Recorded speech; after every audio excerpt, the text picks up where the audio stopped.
आलीशान हवेलियों और अभेद किलों से सजी राजाओं की धरती।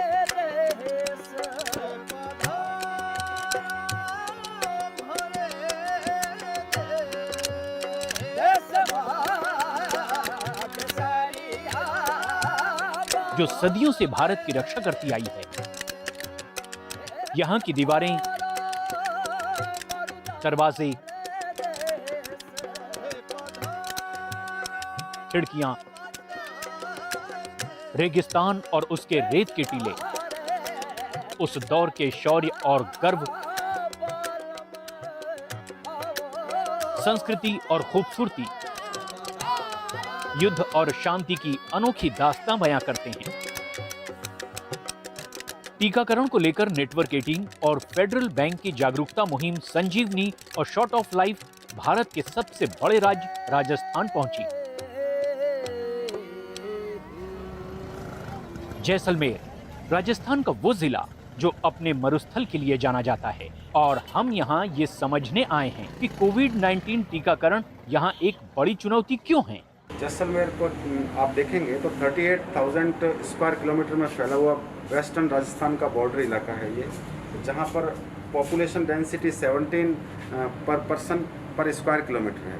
और दूसरा ये है कि ये एक डिफ़िकल्ट जोग्राफिकल एरिया है, तो यहाँ पे हमें ह्यूमन रिसोर्स की बहुत प्रॉब्लम होती है। ह्यूमन रिसोर्स यहाँ पे वाकई इस डिस्ट्रिक्ट में कम है।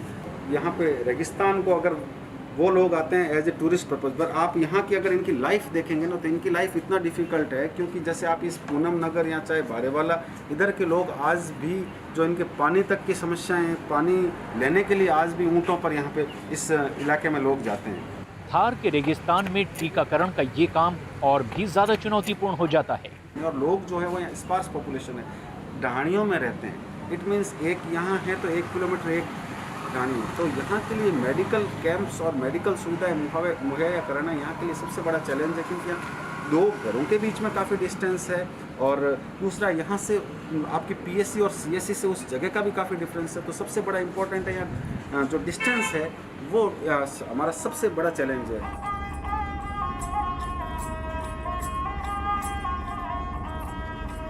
सीमा से सटे इस जिले में सड़कें बहुत ही अच्छी हैं, खासतौर पर भारतमाला हाईवे पर, जो फाइटर जेट को उतारने के लिए इमरजेंसी रनवे के तौर पर भी काम करता है। ये बेहद ही संवेदनशील इलाका है और हमें आगे जाने के लिए सुरक्षा कर्मियों से इजाजत लेनी होगी। स्वास्थ्य कर्मियों ने हमें पहले ही चेतावनी दी थी कि रेगिस्तान में सफर करना खतरनाक साबित हो सकता है। कितना दूर है? और 50 किलोमीटर है। अच्छा। और अपने को बागे ना तो नेटवर्क आएगा और ना रोड पे कोई मिलेगा, कोई व्हीकल, कोई साधन नहीं मिलेगा। तो आपको बिल्कुल हमारे साथ रहना है, पीने का पानी गाड़ी में रखना है और अलग नहीं होना है, क्योंकि ना तो नेटवर्क आएगा, ना कोई इंसान मिलेगा रोड पे, ना कोई व्हीकल, कोई असिस्टेंट मिलेगा अपने को। ठीक है, चलिए चलिए। ठीक है।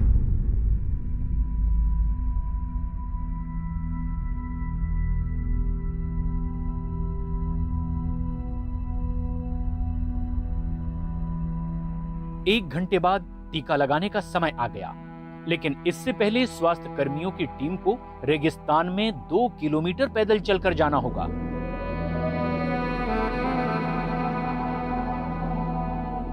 ये बस्ती मुस्लिम बंजारों की है, जो गरीब होने के साथ साथ अशिक्षित होते हैं। ये जहां रहते हैं उसे स्थानीय भाषा में ढाणी कहा जाता है। रेत के टीले पर बसा छोटा सा गांव, जहां सिर्फ 2 से 3 परिवार रहते हैं।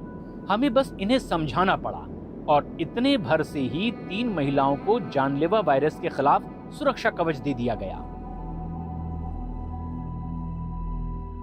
आ गया, टीका लगा गया, डॉक्टर साहब आ गया। टीका लगा लिया? हाँ, टीका लगा ले। टीका लगाया कि नहीं लगाया? हाँ, लगा यार। अच्छा। लेकिन सभी टीका लगवाने के लिए तैयार नहीं हुए, इसलिए नहीं कि उन्हें किसी बात का डर था। हर चीज से भी तो करो, रास्ते से भी तो करो, गाड़ी से भी तो करो, स्कूल से भी तो करो, पानी से भी तो करो। फिर टीका? हाँ, फिर टीका लगवाएं। अनपढ़ टीका केड़ा लगा रही? मैं अनपढ़, मेरा बच्चा सब है अनपढ़ बैठा है। एक बार फिर टीकाकरण करने वाली टीम को झुलसा देने वाली गर्मी में 2 किलोमीटर चलकर दूसरे गांव तक जाना था।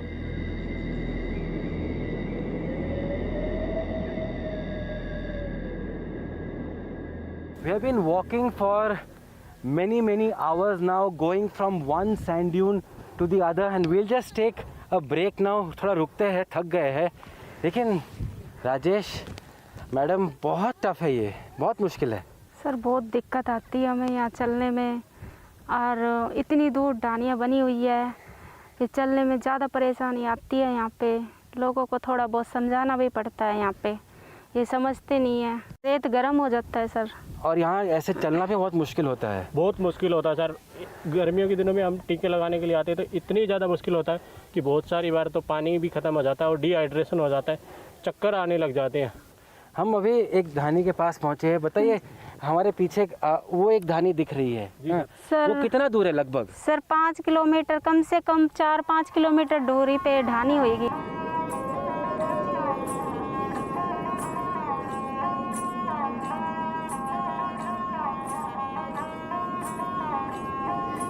जैसलमेर के कुछ दूसरे हिस्सों में पैदल चलकर जाना बेहद मुश्किल होता है. ऐसे में ऊंट ही वहां पहुंचने का एकमात्र विकल्प होता है.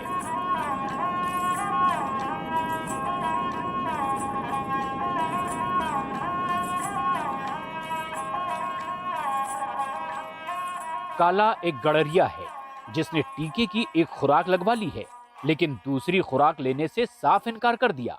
कमज़ोर है ना, मैं थोड़ा कमज़ोर हूँ. मैं 70 साल का हूँ, इसलिए मेरे दिल मानती नहीं है. लगवा लेना, लेकिन जगह तो छोड़ो, मेरे वहाँ जाके छोड़ो. मेरा भाई और वहाँ बैठे, मेरी बहन भी बैठी है, और उधर सब मेरा परिवार बैठा है. वहाँ जाके मेरे को टीका लगवा. यहाँ कोई साधन वाधन नहीं है? यहाँ कोई साधन नहीं. साधन सुबह चला गया, अब साधन है ही नहीं. अब कब आएगा? अब तो कल जाएगा. तो 24 घंटे में एक ही बार आता है? एक ही बार आता है. बिल्कुल भी वैक्सीन लगवाने के लिए तैयार नहीं होते थे. धीरे धीरे फिर हमने, जैसे कोई जनप्रतिनिधि है, कुछ पढ़े लिखे लोग हैं, उनसे शुरुआत करी. धीरे धीरे काउंसलिंग करते धीरे धीरे वैक्सीनेशन बढ़ता गया. और अब तो 10% लोग ऐसे हैं जो मतलब अभी भी नहीं लगवाना चाह रहे, बाकी ज़्यादातर लगवाने के लिए तैयार है. जो लोग टीका नहीं लगवाना चाहते, उनकी मदद के लिए संजीवनी वहां मौजूद है. हमने आपको वादा किया था हम आपको छोड़ देंगे, और हमने आपको छोड़ दिया. हाँ, ले लिया. अभी आप आगे छोड़ देंगे. हाँ. अभी आप टीका ले लीजिए. ले लो. हाँ, आपका वादा निभा लीजिए. हाँ, निभा लूँगा. जो वायदा किया है वो निभाना पड़ेगा.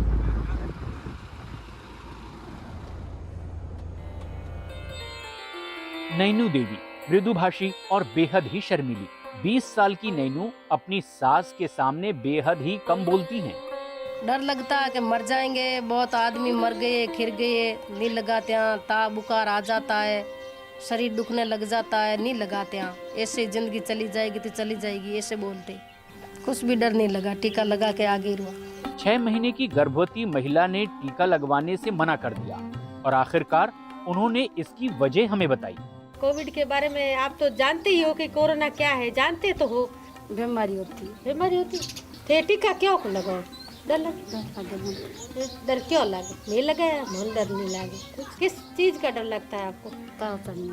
बुखार आने का. बुखार ऐसे ही आ जाता, आप क्या करोगे? आप है ना गर्भवती हो तो आपके पेट में 2 जान है, एक बच्चे की और एक अपनी. तो आपको तो जरूर टीका लगाना है, क्योंकि आपको संतुलित भोजन के साथ साथ, टीकों के साथ साथ आपको कोविड का भी टीका जरूर लगाना. राजस्थान के रेगिस्तान वाले इस जिले में एक ग्रामीण विकास विज्ञान समिति नाम का एनजीओ टीकाकरण को लेकर जागरूकता फैलाने का काम कर रहा है. मैं आपको समझाया, आप टीका लेंगे अभी? कुछ घरों के फासले पर रहने वाली इंदिरा देवी ने भी टीका नहीं लगवाया. उनका मानना है कि घरेलू नुस्खे कोविड-19 के इलाज के लिए काफी होते हैं. तो आप घरेलू उपचार बताइए हमें. बकरे का मीट खाते हैं. हाँ. सब्जी बना के खाता हूँ. हाँ. और जिम लेता हूँ. हाँ. और उसके बाद के मैं रजाई ओढ़ के सो जाता हूँ. हाँ. उसके बाद में पसीना होता है. हाँ. तैयार हो जाता है. इससे करना सही हो जाएगा? आपको विश्वास है कि इससे हम ठीक हो जाएंगे? इसके ठीक नहीं है तो ठीक कैसे रहेंगे? अच्छा, पहले आप अपना ये घरेलू उपचार करोगे? हाँ. एनजीओ के सदस्य ने इंदिरा को टीका लगवाने के लिए मना लिया. उन्हें समझाया गया कि कोविड-19 एक नई बीमारी है और इस पर कोई भी नुस्खा काम नहीं करता. इसके बाद इंदिरा को तुरंत ही टीकाकरण केंद्र ले जाया गया. इनके पास संसाधन नहीं है, मोबाइल्स वगैरह या टीवी टेलीविज़न वगैरह ये कुछ नहीं देखते, तो इन लोगों को इतना जानकारी भी नहीं हो पाती कि कोविड फैल रहा है या नहीं फैल रहा है, क्योंकि ये अपने घरों में मस्त रहते हैं, तो इन लोगों को समझाना भी ज़रूरी है और बातचीत करनी भी ज़रूरी है। हमेशा यही प्रयास रहता है ग्रेविस के कार्यकर्ताओं का कि लोगों को तक ये वैक्सीनेशन सुविधा पहुँचे और लोग इसका फ़ायदा लें।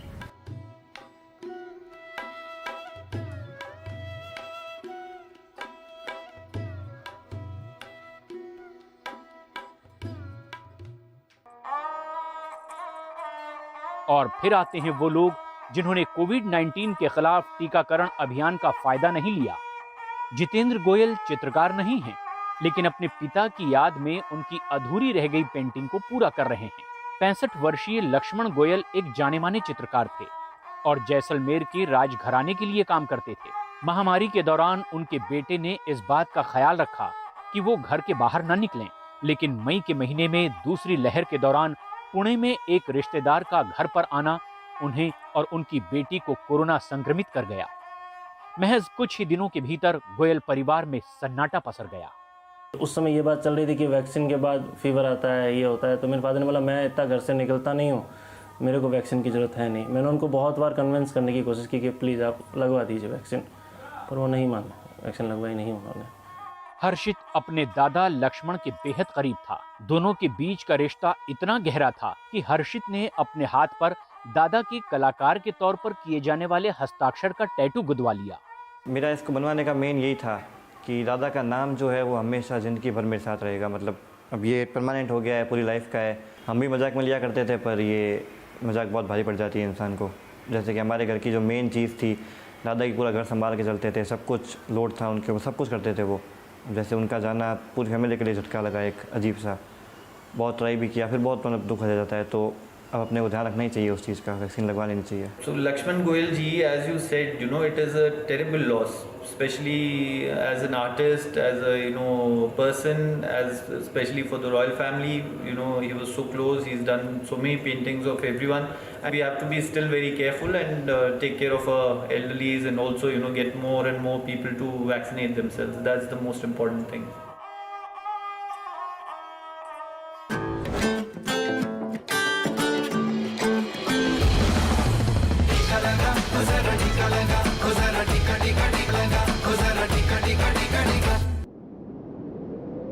थार रेगिस्तान जो दुनिया की कुछ सबसे दुर्लभ जगहों में से एक है।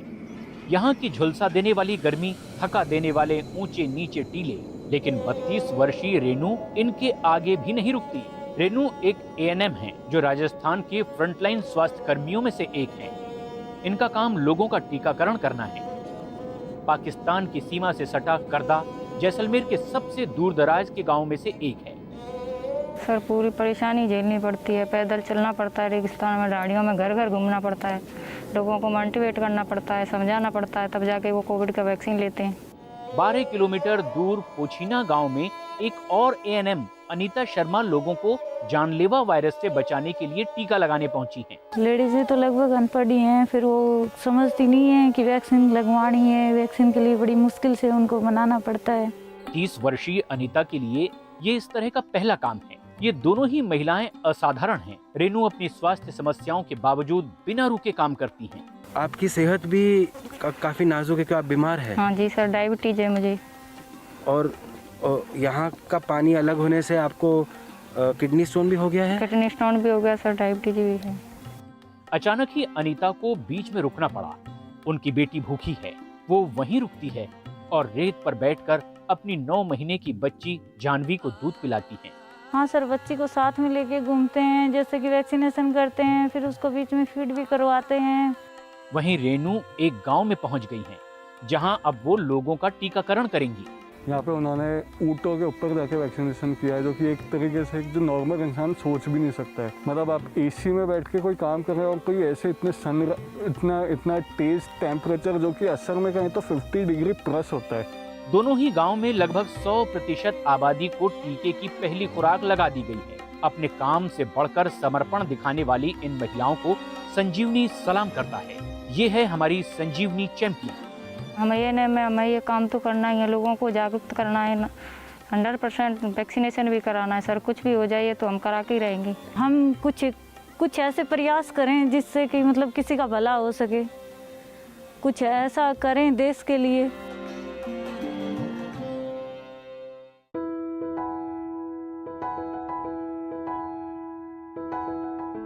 जोधपुर शहर में कालूराम भाटी काम करने पहुंच गए हैं।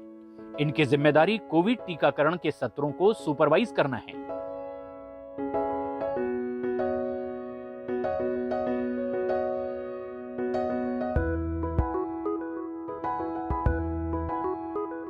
कोविड के टाइम में डाटा एंट्री का काम किया था। कोविड की सर्वे रिपोर्टें भेजना, सर्वे टीमों को भेजना, वह सर्वे टीमें बनाना दिल्ली की और उनके साथ जाके सुपरवाइजिंग करना। और अभी मैं कोविड वैक्सीनेशन में सुपरवाइजिंग का कार्य कर रहा हूँ।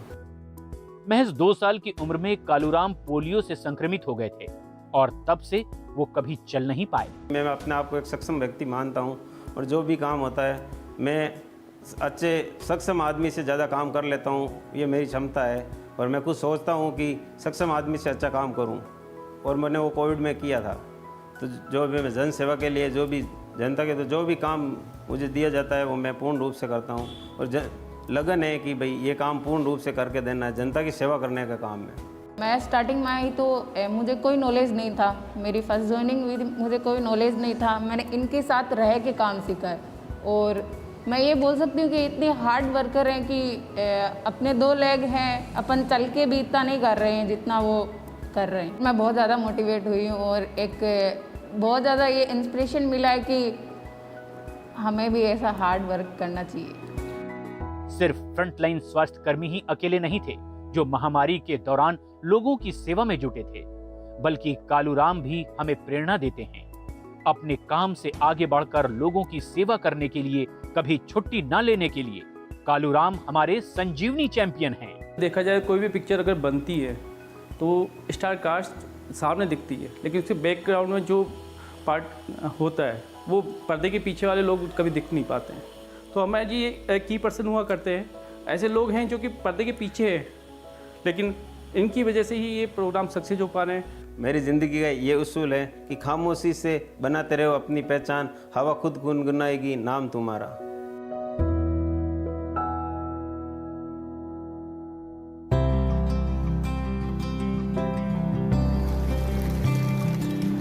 राजस्थान पर्यटकों के आकर्षण का केंद्र रहता है। राज्य की अर्थव्यवस्था का कुल 15% पर्यटन क्षेत्र से आता है। जैसलमेर और जोधपुर दोनों ही जिले पर्यटकों पर बहुत ज्यादा निर्भर रहते हैं। इसीलिए हमने जमीनी हकीकत को जाना कि क्या टीकाकरण के बढ़ते आंकड़ों के बीच पर्यटक भी लौट रहे हैं। फर्स्ट थिंग था कि वैक्सीनेशन हम लोग का टोटल कंप्लीट हो गया था, केसेस कम आ रहे थे और राजस्थान में केसेस नहीं थे, तो इसलिए फाइनली पहले हमारा साउथ जाने का प्लान था, बट कोविड सिचुएशन देखते हुए हमने यहाँ का तय किया। We take everybody, we take the vaccines now, but now I think so very good luck for us. And you speak French also? I speak also French, but petit pont. Comment tu t'appelles? Tu parles français? Ah, tu parles français, mais c'est Oui, oui. bon ça. C'est bon. C'est bon ça. Okay. अच्छा, mask कहाँ है आपका? I'm here, sir, here, just here. When I go to somewhere, when I'm driving camel, then I put like that. I see many people without mask, though, but I think within the hotel and all, things are taken care of. Weekend के हिसाब से अच्छी quantity में लोग आते हैं। और foreigner? Foreigner अभी तक सर नहीं है, जो जैसे कोई लोकल में जो रह रहा है, जैसे दिल्ली, मुंबई। कितने रूम है, कितने भरे हैं? रूम तो हमारे पास 22 रूम है सर। अभी खाली 2-3 रूम भरे हुए, बाकी पूरा खाली है। रेस्टोरेंट भी है ऊपर, बट ज़्यादातर पर्यटक आते नहीं है। विक्रम सिंह जैसलमेर के राजघराने के सदस्य हैं। नाचना हवेली को कई सालों पहले होटल में तब्दील कर दिया गया था। विक्रम ने अपने पूरे स्टाफ का टीकाकरण करवा दिया है और उन्हें उम्मीद है कि भारत में 5 लाख पर्यटकों के लिए मुफ्त वीजा की घोषणा से दिसंबर 2021 तक पर्यटन क्षेत्र में फिर रौनक आ जाएगी। It's picking up nicely. You know, it's the graph is decent. Although until foreigners come in Jaisalmer, it will always remain weekend business. The amount of people who can come, it's just maybe 15-20% who are coming.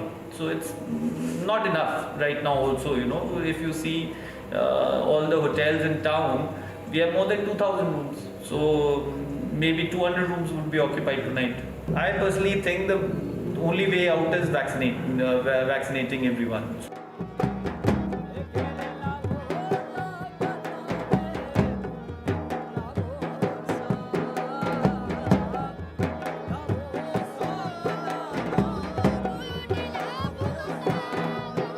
Jaisalmer अपने desert camp के लिए मशहूर है, जहां धीरे धीरे पर्यटकों की संख्या बढ़ती नजर आ रही है। हर पर्यटकों का खर्च किया गया 1 रुपया दर्जनों लोगों के हाथों से गुजरता है। यहाँ बुक किया गया टेंट 8 लोगों को रोजगार देता है, जिनमें नाचने और गाने वाली मंडली भी शामिल होती है। और पर्यटन तभी बढ़ेगा जब पर्यटकों को सुरक्षित महसूस होगा। I think it is a very invigorating experience. It is very freeing. I'm coming all the way from US, North Carolina, and I'm here to visit my parents and also visit my family members. And I was here and I'm here at Bordy Camp, and everything that I have witnessed and seen is so comfortable. Seeing everyone vaccinated, it gives me a comfort level to be around people. We are vaccinated, and the camp people, they make sure that the people who come out here, they are vaccinated, and only then the bookings are done. So I think that's a good thing. Wearing mask for their protection, for our own protection. So we have taken both the shots, and now we are fully vaccinated. पहले मेरे क्या मन में था ऐसा टीका नहीं लगाएंगे, कि थोड़ा आयुर्वेद के अनुसार मैं घर में ही वो अपने चिरायता वगैरह कुटो के घासा वगैरह सब ले रहा था। मैं नरेंद्र मोदी बड़ा एक देश का प्राइम मिनिस्टर है, वो अगर लगवा रहा था अपन क्यों नहीं लगा। जो लोग स्वास्थ्य समस्याओं की वजह से टीका नहीं लगवा पाए थे, अब वो लोग जिंदगी की खुराक लेने यहाँ पहुँचे हैं। नहीं, मैं डर नहीं रही थी। मेरा बेबी छोटा है और मेरा लीवर का ऑपरेशन हुआ है बेबी के साथ साथ, तो उस वजह से मैं ले नहीं पाई। उस टाइम पे मेरे को इंजेक्शन भी बहुत लगे थे, तो मैं इस वजह से डर रही थी। पे ऑलमोस्ट 95% कवरेज हो चुका है, मगर कुछ माइग्रेटरी पॉपुलेशन है जो कभी यहाँ रहती है बाहर रहती है, तो उसका 5-10% है, तो वो आने वाले टाइम में भी ऑलमोस्ट 2-3 मंथ्स में हम लोग कंप्लीट कर लेंगे। जो आज हम जिस भवन में हैं उस भवन में 100 से अधिक वैक्सीनेशन कैंप आयोजित हो चुके हैं, और हमें लोगों को वैक्सीन करवा के इस बीमारी से निजात दिलाने के लिए हमें आत्मसंतुष्टि प्राप्ति होती है कि हमने कम से कम 30-35 हज़ार लोगों की जान बचाने का कार्य किया है हमारे समाज द्वारा। नेटवर्क 18 और फेडरल बैंक के सौजन्य से जो ये मुहिम संजीवनी चलाई गई है, एक बहुत अच्छी मुहिम है, और मैं शुक्रिया अदा करना चाहूँगा कि आप लोगों ने हमारे राजस्थान के जोधपुर ज़िले को इसके लिए चुना। एक रेगिस्तान एरिया जहाँ पे लोगों को जागरूक करना एक बहुत टफ टास्क है, और मैं तहे दिल से आप लोगों का शुक्रिया अदा करूँगा कि आपके सौजन्य से लोगों में जागरूकता हो पाई है।